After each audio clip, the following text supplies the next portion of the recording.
Hi everybody, welcome to YS Kong Driving, and we are up here in Awana, Genting. It's a very nice morning. There's a lot of mist floating around, but we can still see the car. So what we have here is the Mazda CX-8. Now the CX-8 is actually just below the large CX-9 SUV and higher than the CX-5. So for the Mazda SUV range, you have the CX-3, then you have the CX-30, then a little bit further up is the very familiar CX-5 that we've all seen so many of. And then on top of the CX-5, we have a 7-seater or a 6-seater depending on the configuration. So this is a 6 or 7-seater, and this is one category higher up than the CX-5, and this is the CX-8, right? And then on top of this, we have a much larger one called the CX-9. So that means there are actually 5 versions of SUVs you can get when you want to buy a Mazda. Okay, so this one is a bit longer than the CX-5, and it looks very much like the CX-5 in terms of width and all that. In fact, they're just the same width, yeah, 1840 mm, which is 2 mm narrower than the CX-5. But as you can see there, you know, Mazdas are all nicely crafted and handcrafted. So I suppose when they wanted to make this the same size as the CX-5, they wanted to achieve 1842 mm. And then whilst they were crafting this, then somebody said, hey, remember, we need 1842. Oops. And what you got was 1840. So it's 2 mm thinner on the outside. Yeah. But actually, this is not a CX-5 that was stretched. It was actually a CX-9 that was, how shall we say, slimmed down. Okay. So what they did was they took the CX-9 body, and at the, what you call the chassis level, at the, what you call the body level, the inner body, and they shaved it narrower to give it the same width as the CX-5. Because the people in this category don't want too big an SUV. They want the space, but they don't want it too wide, because if it's too wide, it becomes difficult to park. Yeah. So this is not a stretched CX-5, but a slimmed down CX-9. So just to give you some idea of the dimensions, yeah, the wheelbase is 2930 mm. That means the center of the front wheel to the center of the rear wheel is 2930 mm. So this is actually in a sedan, this would be in the E-class already, yeah, big D, and into the E-class category. So it's actually quite a long vehicle, and the overall length is just under 5 meters, about that much shorter than 5 meters, 4.9 meters, okay? Only 100 mm shorter than 5 meters. The height is 1730 mm. It's taller than me, 1.730 meters, and the width is 1840. Okay, and of course the weight, being a 6-seater, this particular one is 1781 kilograms. So it's quite heavy. So looking at the front, this is very Mazda, and CX-8 has got its own unique grille, yeah, with all these lateral slats. And the lights are very thin and nice looking, narrow. These are LED projectors, okay? And so you have the cladding at the bottom, and this is the very Mazda grille. And overall I think the look is pretty nice. Yeah, I like it. Okay, looking at it from the side view, this has got a sharper nose in the front, more like the CX-9, okay, but slightly different, yeah, not so sharp, not so much of a shark. And then, of course, the wheels are Let's take a quick look. These are 19-inch wheels and Toyo tires. Of course, this car is actually CKD. Yeah? It comes from the cooling plant. And what I see is MacPherson struts in the front, and also this is like look like twin port floating calipers and ventilated disc, very big and thick ventilated disc in the front. And of course, this is the crossover cladding. These are made of plastic and they are easily replaceable in case you need to do a bit of off-roading. Yeah, this is just to protect the paintwork. And the rear wheels are also 19, of course, and this is a single port floating caliper and solid disc. And let's look at the suspension. Okay, looking at the back. Yep, this is a multi-link rear suspension. So what you have in this vehicle is 4-wheel independent suspension. Now, there is provision for all-wheel drive, but the CX-8 gasoline version comes only with front-wheel drive, at least for Malaysia. And there is an all-wheel drive version, but that would be in the diesel variant, which is available for, and is on high spec, yeah, is available at 217,000. So for the CX-8, in terms of gasoline versions, there are 3. They have the mid-spec version, which is very basic, but not so basic, because all Mazdas are quite high in spec, yeah. Then this is what you call the Mid Plus, and Mid Plus costs 186,000 ringgit. So when you buy this car, you have to pay 186,000. The lower spec one is 6,000 ringgit less. It's just under 180, a few ringgit less, but so let's just say 180 lah. Okay. Then they have the high spec version of this with the center console and lots of other good stuff, plus leather seats and all that.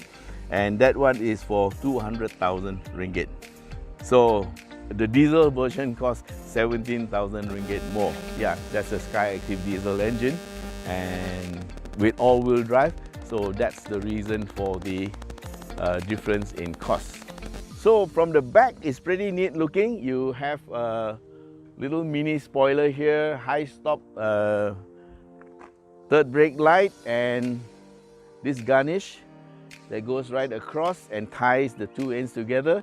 These are also LED tail lights, and of course you see the CX-8. It looks very much like the CX-5, but I think this rendition is maybe the latest iteration, yeah, and it's slightly different. Okay, so you can see here twin exhaust, and these little things here are for you to put your hooks for towing. Okay, so here is the back, and voila, you have an electric tailgate, which is very good. And these are the rear seats, the third row, and they also fold flat. You just pull the string here and it goes down, and you have the boot area here.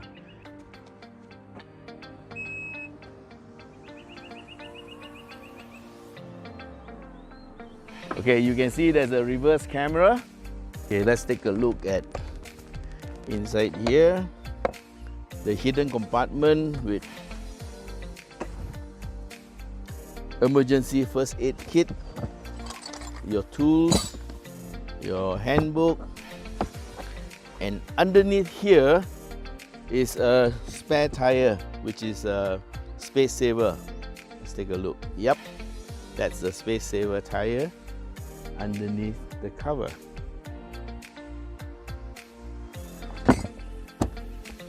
Okay, here's the rear area, and this is, what is this? Yeah, it's a tapao hook. Not bad. There's one here, and there's one here, and here you can't see it, but there's a power point for you to plug in your stuff. And the rear seat, this is level, and here you go. You can have your this will be the number 5 seat, and of course, because it is split, and you will have 6-seater for this car. To push it forward, all you got to do is pull on this string, and it goes down. There you go. Yeah.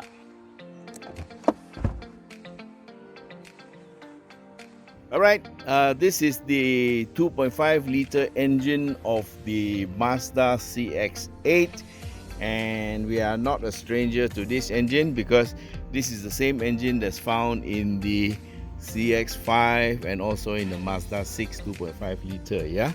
And you can see that this is double overhead cam, and this is the variable valve timing mechanism, and also you can see here they also use a lot of aluminum to keep the weight down. And of course, if you can see down there beyond the alternator, you can see the block is aluminum. So the intake is on the front end, and there's a reason for this, yeah. Having the intake in the front means you can get all the cool air coming in to the engine from the front. And here is the intake hole. How high is the intake hole? Yeah, it's pretty high up in the car. At the very top, yeah, it's underneath the bonnet, and so that means any water dashing in here will not come here. So it actually sucks in air from the top of the bonnet, yeah. So it sucks in air here from here, and it goes into this air cleaner and into the engine, so very direct. That's the map sensor, and throttle is drive by wire. Okay, and so here the engine leans on this side, and the transmission and battery are on this side. So the exhaust is at the back part. You can see the heat shield there, and that's the exhaust manifold. But you can see there's a lot of space up here, yeah. Hint, hint. Okay, so I'm sure somewhere along the line there will be a turbocharged version. In fact, there is already a turbocharged version. The CX-5 2.5-liter turbo version is already available, and I think it will only be a matter of time before the CX-8 gets a turbocharged version. Then what's going to happen to the CX-9? Yeah, same engine. But of course, for the CX-9 is a much bigger car, and there will be people who want bigger cars. So, but I think there is room in Mazda for a 2-liter turbocharged engine. That would be great, man. Okay, so this car is a front-wheel drive only, but there is a diesel version with all-wheel drive available. Yeah, so this is the Skyactiv engine of the Mazda CX-8, and it's connected to a 6-speed Skyactiv transmission. And what's good about this transmission is that there is very little or no slip, because there's a lockup mechanism in the gearbox that actually ties all the gears together, unlike a normal automatic where you can get a lot of slippage. So in terms of the Skyactiv transmission, it also helps to save fuel, and at the same time it gives you a very good driving sensation. Okay, looking at the Mazda CX-8 from the driver's seat, you can tell that this is a powered seat with 2 memories for you to set, and this is the mid plus version, yeah, with fabric seats, and the front seats are pretty well built with nice cushioning, and of course these are the side airbags, yeah. So this car comes with 6 airbags, 2 side airbags, and then you have the curtain airbags, and of course then you have the driver and passenger front airbags. Okay, at the bottom here you have a chrome piece for the door sill. Of course it's covered in plastic, we haven't taken it out, and pedals are normal rubber, but good thing is they have a footrest, which is good. And then down here, yeah, the fuel lid has got a remote, so you can open the fuel lid, and you have, of course, this is the iStop. This is the idle stop, yeah? You turn it off, that's the first thing I turn off. And then your parking sensor, your traction control, and this is the rear boot opening. Okay, so the door handles are brushed metal. This is metal, looks pretty nice. And then look at the aircon louvers. Now that's my sound recorder there, yeah? Don't worry about it. The louvers are similar to the Mazda 3 and the CX-5, yeah? And then you have the steering wheel. Steering wheel is very standard, nice Mazda type. And okay, let's start the engine. So that's the console, instrument panel. And of course you have your start. And once you start, all the Christmas lights welcome you, and then they go off. Okay, so that's the meter analog, which I like. Speedometer in the center, rev counter on the left. Then you have your trip meter and your driving information. So over to the center, the dashboard is pretty nice looking, and you have that familiar 7-inch display with the toggle. You can toggle to whatever you want. Okay, so you click and you get your driving information. You can also go home, and it's very easy to toggle all these things. Navigation, yes, this car comes with a GPS, yeah, for navigation. So this is very similar to all the other Mazdas in the group. Okay, all those things you see up there are just my cameras. Don't worry about them because we just did the drive up.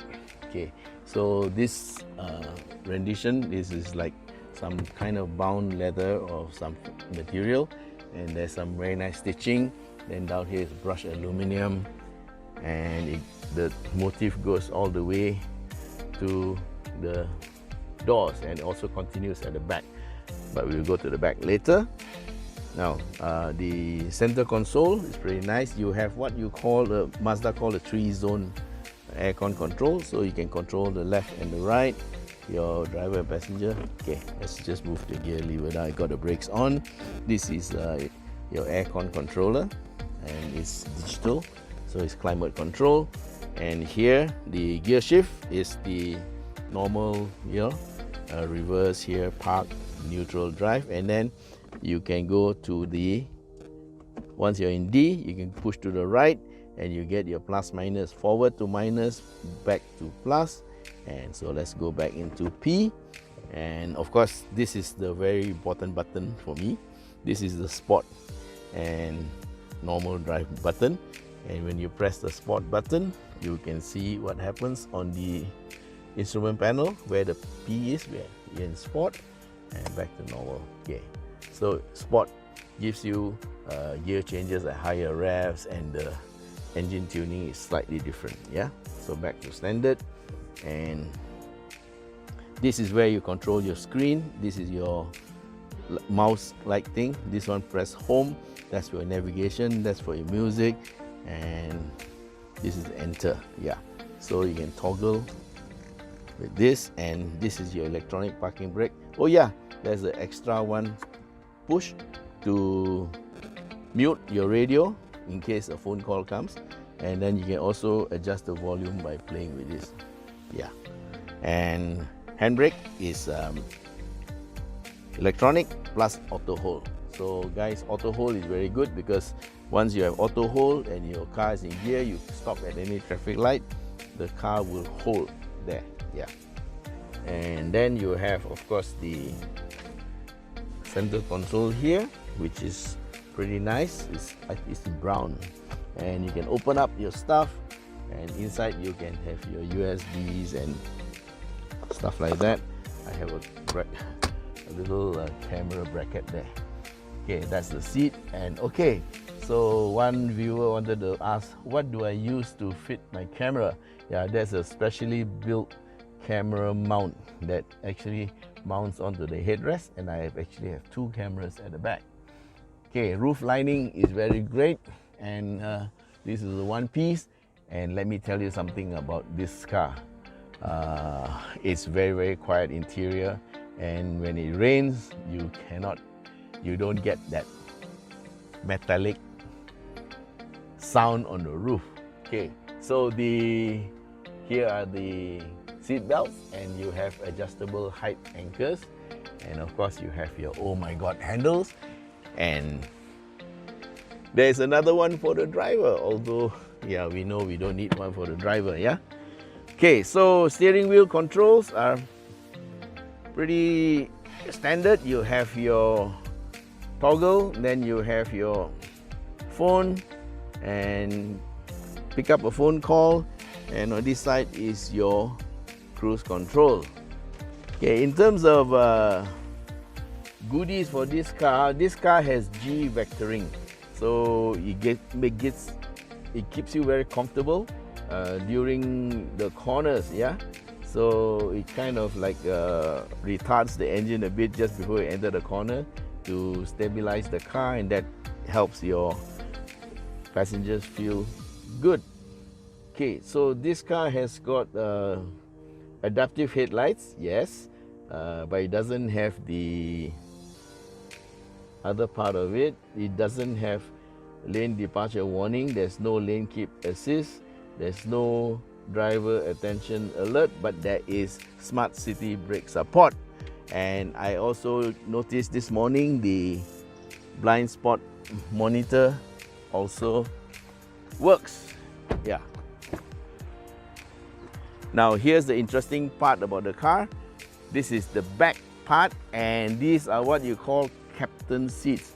Material is the same as the front, pretty well padded, and it's only 2 seats, yeah, for the second row, and they have this thing called the captain seat, which can fold back and come down, and you can adjust the height that you want. So this makes the middle passenger more comfortable, and that's the third zone aircon controller. And I'm sitting in the car, and here's the leg room, plenty of leg room. The seat in front is adjusted for my comfortable driving, but there's plenty of room. This car is much longer, yeah. And there you see, that's the oh my god handle for the driver, and that's the third zone aircon controller. You can also control the temperature, and this is what the other seat looks like. Now there's another option where they have a center console in the middle, yeah, to give it a bit more class. So now what you have is a walkthrough that can take you to the back if you're a kid. And also this is the third row seats, and they are actually quite good. You can sit extra people at the back. Let's go to the back. Yeah, so this is the walkthrough. That's pretty good. And I'm sitting at the back. Yeah, it's a bit cramped. It is a bit cramped. The middle seat can be slided forward. I haven't slided it forward, and it's good for smaller size people. Okay, so I'm sitting at the back. There's plenty if you're small. I'm going to go back to the front seat and see whether I can slide it forward. Guys, I'm seated in the middle row. There's plenty of room here, and just now when I was looking at the back, I said there wasn't space, so I'm going to check. Yes, the middle row can slide forward, and I still have about 4 inches, and that will give the back passenger some room. Okay, let's just see. Okay, I slided the seat forward, and you can still be comfortable while giving the back passenger a bit of room. Alright, what I've done is I have slided the middle seat forward. I'm going to go back to the back seat again, and let's see whether we have enough leg room. Yep, I'm sitting in the back and I have leg room. But of course, down here, the space underneath the seat is a bit small. Yeah, it's a bit cramped, but if you need to have a 6-seater, this is it. Yeah. Okay, the back seat also doubles up as a picnic table, so you can sit at the back there, put your stuff here, or you can put your computer here and you can work on it if you want.